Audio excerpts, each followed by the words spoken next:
Operation Sindoor ఈ పేరెందుకు పెట్టారంటే పాక్లోని ఉగ్ర స్థావరాలపై భారత్ మెరుపు దాడులు చేసింది. ఈ దాడులను పాక్ కూడా ధృవీకరించింది. అయితే ఈ ఆపరేషన్కు సింధూర్ అనే పేరెందుకు పెట్టారనే విషయంపై ఒక థియరీ వైరల్ అవుతోంది. పహల్గామ్లో భార్యల కళ్ళ ముందే భర్తను చంపి ఉగ్రవాదులు మన ఆడబిడ్డల నుదిటన సింధూరాన్ని తుడిచేశారు. దానికి ప్రతీకారమే ఈ దాడి అన్న అర్థంతో సింధూర్ అని పేరు పెట్టినట్లు అభిప్రాయాలు వినిపిస్తున్నాయి. హిందుత్వాన్ని టార్గెట్ చేసినట్టుగా మతం అడిగి మరీ చంపిన వారి వైఖరికి జవాబుగా హిందుత్వ ప్రతీక అయిన సింధూరాన్ని గుర్తు చేసేలా ఈ దాడులకు ఆపరేషన్ సింధూర్ అని పేరు పెట్టినట్టుగా తెలుస్తోంది. జై హో భారత్. పాక్ ఉగ్రమూకలు మన సైనికులు ప్రజలను పొట్టన పెట్టుకున్న శాంతి సహనం పేరుతో ఎన్నాళ్ళు భరించాం. ఆ కన్నీళ్లు ఇప్పుడు మండాయి. భారత క్షిపణుల వర్షంలో పాకిస్తాన్లోని ఉగ్ర స్థావరాలు బూడిదయ్యాయి. రక్తదాహానికి అలవాటు పడిన టెర్రరిస్టులు నేడు ఇండియన్ ఆర్మీ దెబ్బకు రక్తం కక్కుకొని చస్తున్నారు.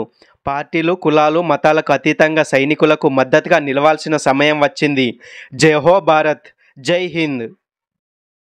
పహల్గామ్లో జరిగిన ఉగ్రదాడిలో 10 మందికి పైగా కాశ్మీరీ ఓజీడబ్ల్యూలో ఉగ్రవాదులు సాయం చేసినట్లు తెలుస్తోంది. ఓజీడబ్ల్యూలో ఎన్క్రిప్టెడ్ యాప్స్ ద్వారా ఉగ్రవాదులతో కమ్యూనికేషన్ కొనసాగించారు. ఇప్పటికే నేషనల్ ఇన్వెస్టిగేషన్ ఏజెన్సీ ఈ ఉగ్రదాడిపై విచారణ మొదలుపెట్టింది. ప్రస్తుతం లోకల్ కాశ్మీరీలో ఉగ్రవాదులకు సాయం చేసినట్లు దర్యాప్తులో తేలింది. జమ్మూ కాశ్మీర్లోని పహల్గామ్లో జరిగిన ఉగ్రదాడిలో 26 మంది అమాయక ప్రాణాలు కోల్పోయిన విషయం తెలిసిందే. ఉగ్రదాడికి తెగబడ్డ ఉగ్రవాదులు పర్యాటకులను వారి మతం అడిగి మరీ కాల్చి చంపారు. అయితే ఈ ఘటనపై విచారణకు కేంద్ర ప్రభుత్వం నేషనల్ ఇన్వెస్టిగేషన్ ఏజెన్సీ ఎన్ఐఏను ఆదేశించింది.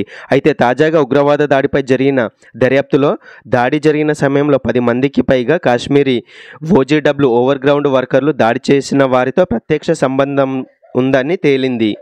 ఉగ్రవాది ఇంటిని పేల్చేసిన ఆర్మీ పహల్గామ్ ఉగ్రవాదికి సంబంధం ఉన్న టెర్రరిస్టుల ఏరివేతను భారత ఆర్మీ ముమ్మరం చేసింది. ఇప్పటికే పలువురు అనుమానితుల ఉగ్రవాదుల ఇళ్లను పేల్చేసిన ఆర్మీ తాజాగా లష్కరే తోయిబా టెర్రరిస్టు ఫరూక్ అహ్మద్ ఇంటిని బ్లాస్ట్ చేసింది. నార్త్ కాశ్మీర్లో ఈ ఘటన జరగగా సోషల్ మీడియాలో వీడియో వైరల్ అవుతోంది. ప్రస్తుతం పాకిస్తాన్లో ఉన్న ఫరూక్ ఆ దేశ ఆర్మీలో పనిచేస్తున్నట్లు నిఘా వర్గాలు చెబుతున్నాయి.